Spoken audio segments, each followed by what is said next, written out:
इस week US की जो 10 ईयर की बॉन्ड यील्ड है उसने जो थोड़ी बहुत चाल ऊपर की ओर दिखाई, उससे पूरे वर्ल्ड वाइड थोड़ी सी टेंशन आ गई, क्योंकि यूएस मार्केट काफ़ी हफ्तों के बाद पहली बार थोड़ा इस वीक फॉल देता नजर आया। और यूएस मार्केट के अलावा भी थोड़ी बहुत उसके पीछे पीछे ग्लोबल मार्केट्स के बाकी इंडेक्स भी थोड़ा बहुत गिरते नजर आए। तो अब जो ये फॉल आया, क्या इससे कोई फ़र्क पड़ा है? और साथ साथ हमने देखा कि हमारी मार्केट में भी थोड़ी बहुत फॉल आती आई नज़र आई, जैसा आप देख रहे हो चार्ट पर कि 25,000 के ऊपर जाकर भी हम 24,400 तक आए, मगर उसके बाद बहुत अच्छी रिकवरी हमने ऊपर 400 पॉइंट्स की वापस से देखी। तो इन सब बातों का क्या कोई मीनिंग है, और क्या इसका रिलेशन जो यूएस मार्केट से हम लोग बात करते आ रहे हैं कि किसी तरह से हम लोग अब साथ चल रहे हैं, उसका क्या यहाँ पे कोई फ़र्क बहुत खास पड़ने वाला है? सभी चीज़ों की आज बात कर लेंगे। हेलो एवरीवन, मैं हूं आपका दोस्त अभिजीत श्रीवास्तव। शुरू कर लेते हैं आज का ये वीडियो।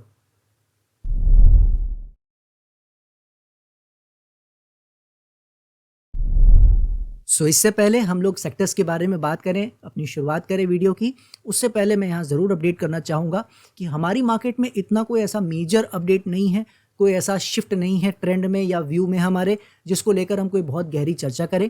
तो इसलिए आज जो भी मेजर पॉइंट दिख रहे हैं या छोटे मोटे जो भी अपडेट भी हैं, उनको हम जल्दी से जल्दी कवर करेंगे और अपनी बात को पूरा करने की कोशिश करेंगे। ज़्यादा चीज़ों पे हम ज़्यादा डिटेल में बात करना थोड़ा अवॉइड करेंगे, ठीक है? तो चलिए शुरू कर लेते हैं और समझ लेते हैं सेक्टर्स में क्या हमें नज़र आ रहा है।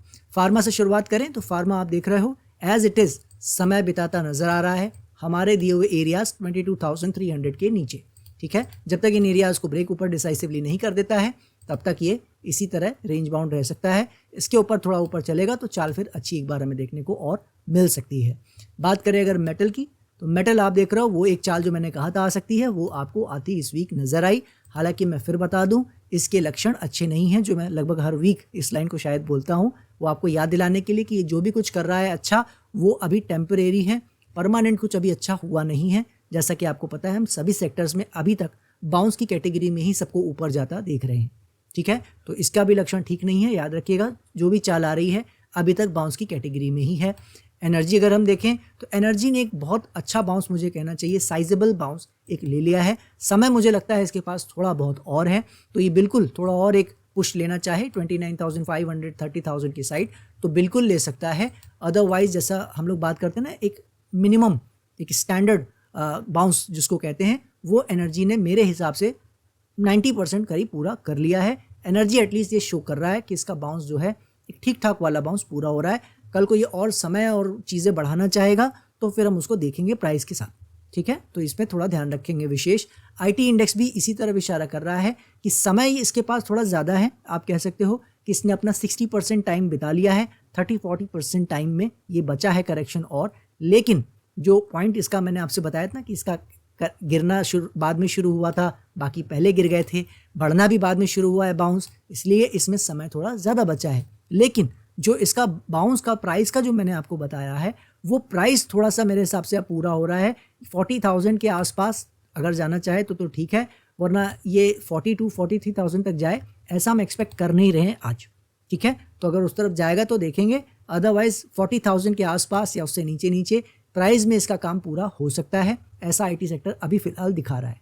कल को कुछ इसमें डिफरेंट डिटेल्स मिलेंगी तो उसकी बात करेंगे, ठीक है? ऑटो की बात करें, ऑटो में भी बहुत अच्छा बाउंस, जैसे मुझे कहना चाहिए स्टैंडर्ड बाउंस एक आ चुका है। जैसे कि हमने बात की आपका एनर्जी में, अब इसमें टाइम बचा है, यस टाइम बचा है, 80% टाइम बीत चुका है, 20% टाइम अभी भी दिख रहा है कुछ बचा हुआ है। लेकिन ऊपर बहुत 27 साइड, माफ़ कीजिएगा 27,000 साइड चला जाए मुझे ऐसा लगता नहीं है। फिर भी थोड़ा बहुत और जो चाल आ सकती है वो हम देखते हैं कहाँ तक आती है। इसका ओवरऑल याद रखिएगा प्राइस कहीं ना कहीं पूरा हो रहा है ऑटो का भी। एफएमसीजी की बात करें तो एफएमसीजी में वही बात है, समय बहुत ही अच्छा बिता लिया है, काम बहुत अच्छा किया है, मगर प्राइस में अभी इसमें जगह है, ठीक है? तो ये याद रखिएगा, सब सेक्टर अपने अपने तरीके से काम कर रहे हैं। तो बस आपको ये उसकी क्लैरिफिकेशन दे रहा हूँ कि किस तरह की करेक्शन में कौन सा सेक्टर है, ठीक है? इस चीज़ को ध्यान रखेंगे। पीएसयू बैंक की बात करें तो पीएसयू बैंक जो है, मैंने आपसे बताया था कि प्राइस में इसका मोर और लेस काम मेरे हिसाब से हो चुका है। हम अगर गलत होंगे, कल कोई ऊपर जाएगा तो देखेंगे। जैसा मैंने आपको बताया था कि बहुत ज़्यादा अगर जाएगा तो 7100 और 7200 की साइड चला जाएगा, जो कि इसके यहाँ से गिरने के बाद मुझे वो भी नहीं लग रहा था ऑनेस्टली कि अब वो वहाँ तक जाएगा। तो अगर जाता है तो हम देखेंगे, मगर उम्मीद याद रखिएगा कम है कि अभी ऊपर यहाँ से और जाएगा। अगर जाएगा तो फिर हम उसको दूसरी निगाहों से देखेंगे और उसको फिर बात करेंगे, ठीक है। तो इसका प्राइस का हो गया है, समय बचा था वही अभी तक ये बिता रहा है। बात कर ले फाइनली रियल्टी की। तो रियल्टी में वही चीज़ जो मैंने आपसे कहा था कि बाउंस इसमें नहीं आया है, तो आप देख रहे हो बाउंस इसमें आ रहा है। ये एकमात्र इंडेक्स ऐसा था आईटी के बाद जिसमें बाउंस ठीक से नहीं आ रहा था और वो अब आ रहा है। और इसमें जैसा मैंने कहा था यहाँ तक की तो हम उम्मीद कर रहे थे कि यहाँ आना चाहिए 970-80 तक, 940-50 तक आ भी चुका है ऑलमोस्ट। अब इससे ऊपर और कितना जाता है या नहीं जाता है वो हम देखेंगे। मगर एक चीज़ मैं आपको बता दूं, इसका समय और प्राइस दोनों ही 80% के आसपास, 90% के आसपास कंप्लीट हो चुका है। याद रखिएगा 10-20% का ही टाइम और 10-20% का ही प्राइस में इसमें अब पुश बचा हुआ है, अगर वो भी लेना चाहे तो, ठीक है। तो अगर सेक्टर्स को हम अगर आज समराइज करें तो एक चीज़ निकल के ये आ रही है कि अब ज़्यादातर सेक्टर जो हैं वो ये बता रहे हैं कि उनका करेक्शन प्राइस में या तो पूरा हो चुका है या तो होने वाला है। प्राइस में, टाइम में किसी में जगह ज़्यादा बची है, किसी में जगह कम बची है, वो स्टैंडर्ड टाइम की बात कर रहे हैं हम मार्केट को या किसी सेक्टर को डिक्टेट नहीं करते हैं। आपको पता है कि नहीं उससे ज़्यादा समय ले ही नहीं सकता, ऐसा नहीं होता है। लेकिन एक सीमा होती है कि हाँ भाई अगर अच्छा करेक्शन, अच्छा बाउंस किसे कहते हैं, तो उसकी परिभाषा में इसको यहीं पे काम अपना पूरा कर लेना चाहिए। तो सेक्टर्स ये दिखा रहे हैं कि आने वाले 1-2 वीक्स में या 3 वीक्स ज़्यादा से ज़्यादा ले लीजिए, मोर और लेस सारे सेक्टर अपना बाउंस का टाइम भी पूरा कर लेंगे। यानी मैक्सिमम जून में तो एंड हो गया है ऑलमोस्ट, जून आप ज़्यादा से ज़्यादा पकड़ के चलिए, इसमें सेक्टर का काम भी पूरा कहीं ना कहीं हो जाएगा। सो सेक्टर एक बहुत अच्छा अपडेट जो मैं ढूंढता रहता हूँ, फाइंड करता रहता हूँ क्या क्या फाइंडिंग्स मिल रही हैं। तो एक अच्छा जो फाइंडिंग मिली है इस वीक वो सेक्टर में मिली है कि इनका टाइम मोर और लेस पूरा हो रहा है। अब चल के बात कर लेते हैं आपका ग्लोबल मार्केट्स में। ग्लोबल मार्केट्स में अगर हम बात करें तो ये आ गया डाउ जोन्स का चार्ट, जिसकी हमने बात शुरुआत में की थी वीडियो के। ये रहा वो फॉल, जैसा आप देख रहे हो लास्ट जब गिरा था 18 अप्रैल के आसपास गिरा था ये, और जो टैरिफ वाला फॉल है वो करीब करीब 4-5 अप्रैल के आसपास आया था, जैसा आपको याद है। उसके बाद से अब जब मई पूरा एंड हो रहा है, पूरा अप्रैल एंड हो गया है, 2 मंथ्स के बाद आप देख रहे हो पहली बार एक थोड़ा सा फॉल आता हमें नज़र आया है, वरना नॉन स्टॉप ये ऊपर चलता नज़र आ रहा था। तो ये जो फॉल आ रही है, क्या अब ये परमानेंट बन सकती है? देखिए फॉल देख के आपको खुद ही समझ में आ रहा है, बातें आपने न्यूज़ पे कितनी भी सुनी हो, कहानी आपने कितनी भी सुनी हो, एक्सक्यूज़ेज़ आपने कितने भी सुने हो, मगर आपने देख लिया है चार्ट्स पर कि उसकी ज़्यादा वैल्यू फॉल की है नहीं। यही हम आपको सिखाते हैं कि मार्केट में हो हल्ला जितना होता है ना, उसकी वैल्यू उतनी एक्चुअली में होती नहीं है। और इसका एग्जांपल आपने जब भी वॉर टाइम किसी भी कंट्री का होता है, आप देख लो हर बार न्यूक्लियर गिराने पे ये लोग तुले रहते हैं, गिरता तो कहीं है नहीं, इनकी टीआरपी बढ़ जाती है, ये अपने पैसे बना लेते हैं, बस इतना ही है, इनकी व्यूअरशिप बढ़ जाती है उससे। तो कहने का मतलब वही है कि यहाँ पर हो हल्ला ज़्यादा हुआ इस वीक बॉन्ड यील्ड को लेकर और स्टॉक मार्केट को लेकर। अभी आपको बॉन्ड यील्ड भी दिखा दूंगा क्या है क्या नहीं है, मगर जो इंडेक्स है वो स्टॉक मार्केट का डाउ जोन्स, वो कह रहा है कि अभी कोई खास बात नहीं है। ये चैनल आपको आज से नहीं 2-3 वीक्स से बताता आ रहा है कि मैक्सिमम एरिया इसका 42,300 के आसपास है, 500 के आसपास है, और आप देख रहे हो अभी तक जो हाई लगा है 43,000 के आसपास लगाया है और गिर गया है। तो ऐसी कौन सी खास बात है? वही तो हम एक्सपेक्ट ही कर रहे थे ना कि यहीं कहीं इसका बाउंस अब पूरा हो जाना चाहिए। अगर इससे ऊपर निकलेगा तो बाउंस ये एक्सटेंड करेगा, ये दूसरे तरह के बाउंस में चला जाएगा, जिसका डिटेल में डिस्कशन हमने निफ्टी के बारे में किया है लास्ट वीक ही। तो जो निफ्टी में हम बात कर रहे थे कि अगर गलती से चाल बढ़ेगी तो फिर इसी तरह डाउ जोन्स में भी बढ़ सकती है, तो यहाँ बढ़ेगी तो वैसे ही काम वहाँ पे भी होगा जो निफ्टी में हम बात कर रहे थे, राइट। क्या बातें थी उसमें आज ज़्यादा नहीं जाते हैं, वो आप लास्ट वीडियो हमारा देखेंगे 14-15 मिनट के बाद से, तो आपको सारी क्लैरिटी उसमें मिल जाएगी, हमने डिटेल में बात की है, ठीक है। तो अब वापस आ जाते हैं। तो डाउ जोन्स में अभी ऐसा कुछ नहीं हुआ है, एग्जैक्टली अच्छे एरिया से गिर रहा है, ये सच है, बहुत अच्छे एरिया से गिर रहा है, ये सच है, लेकिन अब ये कंटिन्यू करेगा या फिर से ऊपर चल देगा, ये अभी कुछ भी कहना जल्दबाजी होगा। थोड़ा इसको और नीचे आने दें या समय बिताने दें, तब हमें इसमें कुछ क्लैरिटी आती नज़र आएगी। अब बात कर लेते हैं आपका इसी का दूसरा चार्ट जो S&P मैंने आपको बताया था, जिसने हमें कंफर्म किया था कि डाउ जोन्स अब प्रॉब्लम में जा रहा है, और उसका ही कंफर्मेशन इसने ही दिया था। ये भी आप देखो ऊपर से गिरता नजर आ रहा है, थोड़ा सा हमारी सोच से ज़्यादा ऊपर गया है। जैसे मैंने आपको बताया था कि हम लोग यहाँ 5800 5850 इस एरिया से गिरता हुआ देख रहे थे, और ये थोड़ा 6000 की साइड जाता नजर आया है। हालांकि वापस आ रहा है, देखते हैं क्या करता है, कैसे करता है। फिलहाल अभी ऐसा कोई डेंजरस सिचुएशन में नहीं गया है, मोर और लेस से कभी करेक्शन ही मानी जाएगी चाल की। नेस्डैक की बात करें तो नेस्डैक में भी S&P वाला हाल हुआ है, जैसा आपको यहाँ पे लेवल भी लगा दिख रहा है, आप देख पा रहे हो। हम यहाँ तक उम्मीद कर रहे थे 20,700-800 तक, ये ऊपर चला गया 21,300, मतलब वो 2-3% सब थोड़ा थोड़ा ज़्यादा चले गए, और उसके बाद थोड़ा सा फॉल आता नज़र आया है। तो अभी मैं ये नहीं कह सकता कि आपको यहाँ पे कि नहीं देखो अब जहाँ से मैंने कहा था वहाँ से अब गिरना शुरू हो गया है, अभी कुछ भी कहना जल्दबाजी होगा। सेम गोज़ फॉर रसल, यहाँ पे भी फॉल आता नज़र आया है, ये तो हमारे लेवल के ऊपर भी नहीं गया, लेकिन अभी कुछ भी कहना जल्दबाजी होगा। कैक की बात करें तो वो देखो आप परफेक्ट लेवल, हम लोग के लेवल से ही एकदम बढ़िया फॉल आता नज़र आया है, खासकर फ्राइडे को। लेकिन हर जगह वही बात चल रही है, कुछ भी कहना जल्दबाजी है, मगर बाउंस जितना पूरा हम बात कर रहे थे वो सबने ले लिया है मोर और लेस, प्राइस में तो कम से कम। टाइम हो सकता है बाकियों में और बचा हो और वो बीते। ये आपका सेम डैक्स, हमारा फेवरेट इंडेक्स था जो पहले, आप देखो ये सबसे अच्छा चाल इसी ने दिया है, लाइफ टाइम हाई के ऊपर भी ये चला गया था। और इसी का एग्जांपल देके मैंने आपको बाकी इंडेक्स में भी बताया था कि अगर वो हमारे रेजिस्टेंस को ब्रेक करेंगे तो वो भी इसी डैक्स की तरह सब नए हाई की ओर भागेंगे पहले, लेकिन ट्रेंड किसी का भी ऊपर बदलने अपसाइड नहीं जा रहा है। इस बार ट्रिकी है मामला, जैसा मैंने आपको बताया था लास्ट वीक, बहुत डिटेल में हमने बात की है, सब आप सुनेंगे लास्ट के 10-15 मिनट्स, आपको सब क्लैरिटी आ जाएगी। अगर सुना है तो आपको ऑलरेडी पता ही है, राइट। तो बस इतनी सी बात है कि ये अगर हाई लगा भी रहे हैं तो इनमें तेज़ी आ जाएगी, ज़रूरी नहीं है। हालांकि डैक्स का चार्ट तो उतना ख़राब भी नहीं हुआ जितना यूएस का है, बट स्टिल हम यूएस को ही पकड़ के चल रहे हैं, मेजर ट्रेंड जो डिफाइन करता है तो उसी को हम पकड़ते हैं। इनमें जैसा जैसा चलेगा प्राइस वैसे वैसे देखेंगे, ठीक है।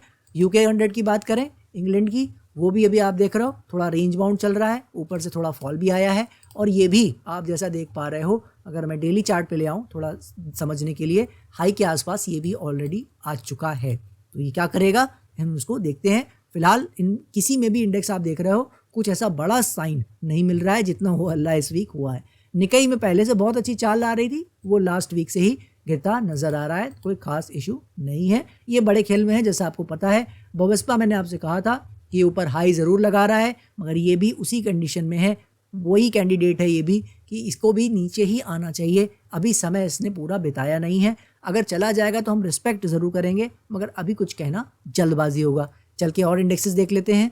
डॉलर इंडेक्स की बात करें तो डॉलर इंडेक्स जो बाउंस चल रहा था, जैसा मैंने आपको बताया था कि और जा सकता है 103-4 तक, कोई खास बात नहीं है। आपने देखा वहाँ तक भी नहीं गया, 102 के आसपास से वापस 98 की ओर आता नज़र आ रहा है। हालांकि फिर बता दे रहा हूँ मैं, ये फिर जा सकता है, तो अगर ऊपर जाता भी है तो भी ये वापस नीचे की जो यात्रा है इस बार कंटिन्यू कर सकता है, जो कि आपने देखा पीछे कई बार से नहीं कर पा रहा था, राइट। बार बार यहीं आके रुक जा रहा है, आप देख पा रहे हो पिछले 1-2 ईयर का ये ट्रैक रिकॉर्ड रहा है इसका। तो इसमें ऐसा कुछ खास बात नहीं है, मुझे लगता है कि ये नीचे जाना चाहिए इस बार, थोड़ा और ऊपर जाना चाहे तो जा सकता है, समय इनके पास आपको पता है काफ़ी रहता है। बात कर ले अगर बॉन्ड यील्ड की, जो हमारा फेमस यूएस का 10 ईयर बॉन्ड यील्ड है जिसकी बहुत चर्चा हो रही है, ये रहा वो बॉन्ड यील्ड का चार्ट, ये रही वो फेमस लाइन जो मैंने आपको लगाई थी, ये हमारे चैनल का फेमस लाइन है 4.7%, जो कि मैंने आपसे कहा था 4.8-4.9 तक का भी हाई लग सकता है, मगर उसके ऊपर डिसाइसिवली नहीं निकलना चाहिए, अच्छे से कैरेक्टर निकाल दे के नहीं निकलना चाहिए। आपने देखा है अभी तक तो वहाँ पहुँचा ही नहीं है। लोग इतनी बातें कर रहे हैं इस वीक, क्या क्या हो गया पता नहीं, न्यूज़ चैनल तो भर रखा है बॉन्ड यील्ड को लेकर, और ये कर्व और वो कर्व, ऐसी बातें। और आप देखो यहाँ चार्ट पे आते हो तो आपको पता लगता है हुआ कुछ नहीं है, बस ये कुछ हफ्तों से, मतलब 2025 में पहली बार यहाँ 4.6 के आसपास ऊपर जाता नज़र आ रहा है जनवरी के बाद। तो 5-6 मंथ्स का एक हाई क्या लग गया, उन्होंने बस उसी को पकड़ लिया कि एक न्यूज़ बन गई, बना लो। तो बस यही आपको समझा रहा हूँ, ये सब बात करके मैं एक लाइन भी बोल सकता हूँ कि कोई फ़र्क नहीं पड़ा है चार्ट पर, अभी भी वो इस हमारे एरिया के नीचे ही स्ट्रगल कर रहा है, अभी भी कोई ख़ास बात नहीं है, हमने आपको बता रखा है। लेकिन आपको ये सारी बातें बताने का पॉइंट यही है कि भाई जब तक चार्ट कुछ क्लैरिटी ना दे तब तक न्यूज़ क्या बता रहे हैं उनका क्या मोटिव है आप नहीं जान सकते हो, उसमें कितनी सच्चाई है या नहीं है। ठीक है, तो सच्चाई सारी पोल चार्ट खोलता है। हम तो खुद आपसे कह रहे हैं कि इसके लक्षण अच्छे नहीं है, ये बिल्कुल ऊपर जा सकता है, ये अभी तक दिखा रहा है, लेकिन वो कन्फर्मेशन कब होगी कि ऊपर जा रहा है? जब हमारा एरियाज कटेगा। जब एरिया कट ही नहीं रहा है तो मैं जल्दीबाजी में कैसे कह दूं? आप सोचो ये लाइन हमने आज थोड़ा ना लगाई है, आपको भी पता है ये लाइन हमने यहाँ लगा दी थी कहीं, मतलब लास्ट ईयर 2024 की स्टार्टिंग में ही लगा दी थी और आज तक वो कटा ही नहीं ठीक से। तो अब मैं सोचिए पहले बोल देता कि ऊपर जाएगा तो ये कैसे कह दूं मैं? ठीक है, तो याद रखिए जब वो ऊपर जाएगा तभी मानेंगे, लेवल्स की इंपॉर्टेंस यही होती है। ठीक है, तो देखते हैं क्या करता है। अपना USD/NR भी जाते जाते आपको दिखा देता हूँ, लेवल के आसपास से ऊपर गया था। लास्ट सेशन जो है बहुत ही ब्रूटल फॉल आया है, लेकिन जैसा मैंने आपको बताया है बस रेंज वॉस्ट हुई है, इसी में ये समय बिताता नज़र आ सकता है, तो इसमें भी कोई चेंज नहीं है। क्रूड ऑयल दिखा दूँ आपको, क्रूड ऑयल में भी कुछ नहीं हुआ है, समय बिता रहा है। तो कुल मिला के अगर आप सारा ग्लोबल मार्केट देखोगे सेक्शन, तो आपको एक चीज़ क्लियर है कि मार्केट में जो भी बातें चल रही हैं, जितना भी हो हल्ला ग्लोबल लेवल पे चल रहा है, उसका कोई मीनिंग एक्चुअली में नहीं है अभी तक तो, कम से कम, राइट।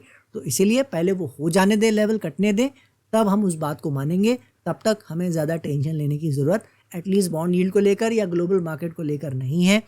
उल्टा हमने जो फॉल देखा है हमारे रेजिस्टेंस एरिया से सेक्टर्स में आता, इंडेक्सेस में, माफ़ कीजिए, ग्लोबल इंडेक्सेस में आता नज़र आ रहा है। तो वो कितना फ्रूटफुल बनेगा, यहाँ पे टॉप दोबारा से एक लग जाएंगे टेम्परेरी और फिर नीचे चल देगा कि नहीं, वो थोड़ा समय लेके ही हमें पता लगेगा। चल के देख लेते हैं। सबसे पहले जूनियर निफ्टी के चार्ट को 3 आवर्स के चार्ट पे कर दिया है, आपको बाउंस दिखा रहा हूँ। इसमें भी सेटिस्फैक्ट्री जिसको मैं बोलता हूँ बाउंस, वो ऑलरेडी आ चुका है। जाने को जैसा हम लेवल लगा के रखे हुए हैं 73,000 के आसपास जा सकता है। आज ज़बान कुछ ज़्यादा ही लड़खड़ा रही है, पता नहीं क्यों। तो 73,000 के आसपास बिल्कुल जा सकता है, लेकिन जाएगा ये ज़रूरी नहीं है, याद रखिएगा। बाउंस कभी भी किसी भी समय फिनिश हो सकता है, ये लाइन आपको याद ही होगी। ठीक है, जो भी काम होना था, मगर स्टैंडर्ड जिसको मैं बात कर रहा था सेक्टर्स में भी, वो जूनियर निफ्टी भी दिखा रहा है कि जो अप्रोप्रिएट समय होता है वो मोर और लेस 80-90% तो उसने ले ही लिया है, और 10-20% समय जो उसमें बचा होगा वो बचा होगा। और प्राइस में वैसे तो काफ़ी जगह है, अब वो जाना चाहता है या नहीं वो वक्त बताएगा। इसके अलावा अगर हम बात करें स्मॉल कैप की, तो स्मॉल कैप जैसा मैंने आपसे कहा था कि वो 17,500 18,000 तक बिल्कुल आ सकता है, कोई ख़ास बात नहीं है। आपने देखा है कि वो चाल आ रही है, मगर हमने आपसे ये भी कहा था कि इससे ऊपर अगर निकलेगा तो फिर ये कुछ और बताने की कोशिश करेगा, जिसकी उम्मीद अभी हम नहीं कर रहे हैं। थोड़ा बहुत हाई लगना चाहे इसके ऊपर, वो एक अलग बात है, लेकिन इसके ऊपर टिकना नहीं चाहिए। तो आप देख रहे हो स्मॉल कैप का भी प्राइस वाइज करीबन 80-90% पूरा हो चुका है, और या तो ऑलरेडी कंप्लीट हो चुका है वो, तो वो मुझे मालूम नहीं है, अभी कुछ कहना जल्दबाजी होगा। मगर प्राइस वाइज ये भी अपना काम पूरा कर रहा है, और इसका भी समय आपको बता दूं 80-90% समय इसका भी पूरा हो चुका है। बहुत ज़्यादा इसके भी 2-3 वीक्स बचे होंगे, तो ज़्यादा से ज़्यादा बचे होंगे, बाकी देखते हैं क्या करता है। आ जाते हैं बैंक निफ्टी की चार्ट पे। तो बैंक निफ्टी ने एक थोड़ा सा सरप्राइजिंग काम किया है कि जो अंडर परफॉर्मेंस जिसको मैं बोलता हूँ, निफ्टी बार बार हाईज लगा रहा है, बाकी इंडेक्सेस आपने देखा बार बार हाई लगा रहे हैं, सेक्टर्स में भी थोड़ी बहुत चाल आई है, लेकिन बैंक निफ्टी जस के तस लास्ट 1 मंथ करीब करीब हो गए हैं वहीं पे टिका के खड़ा हुआ है। तो आज का जो अपडेट है वो समझ लीजिए ध्यान से। अपडेट ये है कि इसका भी जो यहाँ का जो समय है वो पूरा हो रहा है, यानी अब इसको जो 57,000 की साइड हम बात कर रहे हैं कि एक बार जा सकता है, तो वो जाने का समय भी इसका अब आ रहा है। ठीक है, दिन वही बात है, तारीख हम इसकी भी सेट नहीं कर सकते, मगर जो समय इसने बिताना चाहिए था मेरे हिसाब से वो इसने ऑलरेडी बिता लिया है। एक अच्छी चाल इसमें आना चाहे तो आ सकती है, और इसी के कारण निफ्टी में भी जो थोड़ी बहुत चाल आनी होगी तो वो आ जाएगी, ये याद रखिएगा। इसी का ही सहारा है निफ्टी को, क्योंकि आपने देख लिया है, मैंने आपको दिखाया भी है सेक्टर्स में कि बहुत ज़्यादा चाल कहीं सेक्टर्स में आने को नहीं है, तो सेक्टर वेटेज तो कहीं अब निफ्टी को सपोर्ट करेगा नहीं। जो भी सपोर्ट अब मिलना है इसे बैंक निफ्टी से या फाइनेंशियल सेक्टर से ही मिलना है, और मुझे कहीं खास नज़र नहीं आ रहा है। तो बैंक निफ्टी पे बिल्कुल ध्यान रखेंगे। अब ये मेरे ख्याल से लाइमलाइट में आने वाला है। रीज़न ये भी हो सकता है कि ये हाई लगा दे, और रीज़न ये भी हो सकता है कि ये एकदम से, तो जल्दी ही पता लग जाएगा मार्केट क्या चाह रही है, खासकर बैंक निफ्टी क्या चाह रहा है। बात कर लेते हैं अब निफ्टी की।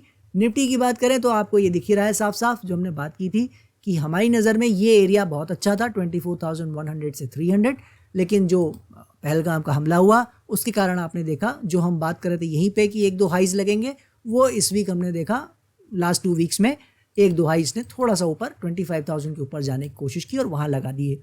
मैंने आपसे बताया लास्ट वीक कि इसका समय मोर और लेस ऑलरेडी पूरा हो चुका है। तो पॉइंट कुल मिला के क्या है कि यहाँ पे उसमें कोई बदलाव आप देख रहे हो नहीं हुआ है। यूएस मार्केट में थोड़ा बहुत हलचल हुई, यहाँ पे भी वो हुई, यानी कि जो सिंक्रोनाइजेशन का भी एक सवाल था लोगों को लग रहा है, तो मैं उनको फिर से याद दिला दूं कि यूएस और निफ्टी सेम तरीके से ही चलेंगे, डे बाय डे उसको मिलाने की कोशिश ना करें, बस इस चीज़ की रिक्वेस्ट है।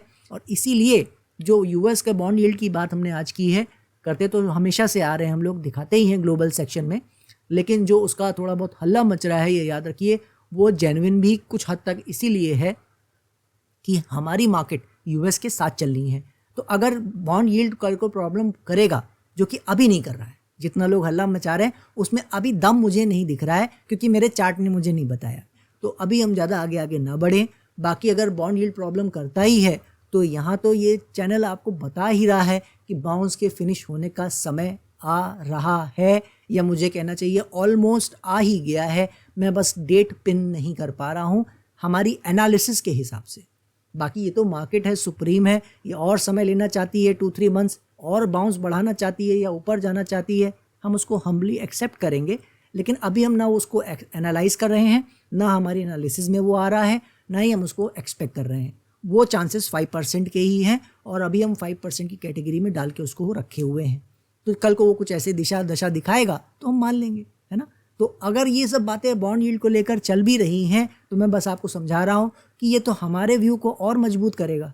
अगर बॉन्ड यील्ड में प्रॉब्लम आएगी तो निफ्टी यूएस सब गिरेंगे, क्योंकि सबको साथ साथ गिरना है। ऑलरेडी हमने आपसे बता रखा है, कुछ दिन आगे कुछ दिन पीछे की बात अलग है, ठीक है। और रही बात बाउंस की, तो हम बात करते आ रहे हैं, बाउंस यहाँ हमारी नज़र में मोर और लेस हो चुका है पूरा, और सेक्टर्स उस बात को कंफर्म करने लगे हैं। अब कुछ में जो थोड़ी जगह बची है जैसे आईटी, उनको अगर हम छोड़ दें तो बाकी आप देख रहे हो पूरा उन्होंने 70-80% से ज़्यादा, किसी ने 90% भी अपना टाइम पूरा कर लिया है।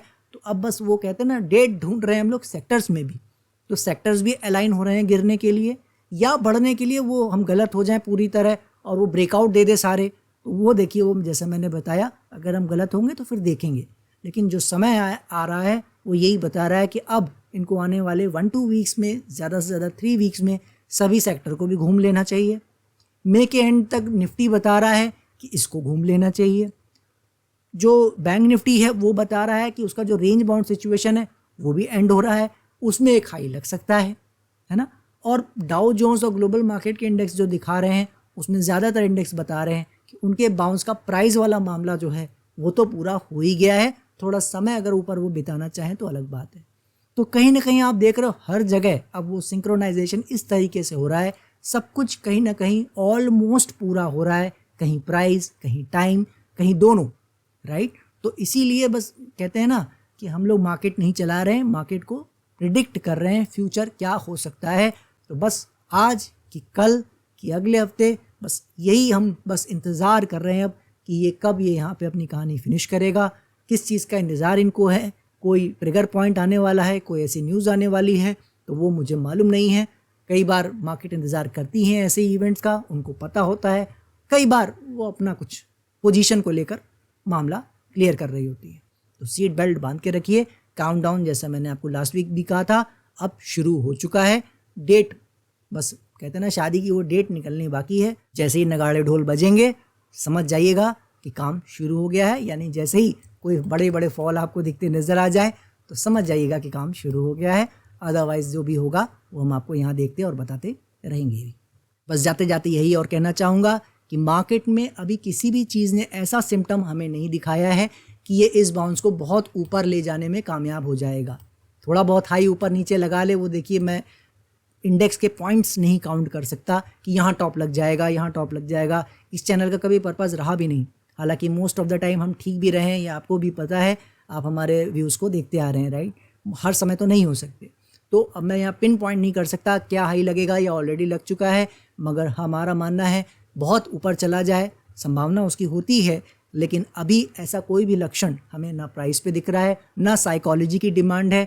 सब कुछ पूरा हो चुका है। बस यही कह सकता हूँ कि अब इसको गिरने ही बस बाकी है कि गिर जा भाई, यही एक हमें देखना रह गया है। अब गिरता है या नहीं वो आने वाला वक्त बता देगा। थोड़ा सा समय और इंतज़ार करने की ज़रूरत है। इतने समय तक सांस रोक के बैठे हैं तो थोड़ा सा समय और बर्दाश्त कर लीजिए। दीजिए मुझे इजाज़त, नेक्स्ट वीक फिर मिलेंगे। तब तक के लिए जय हिंद, जय भारत।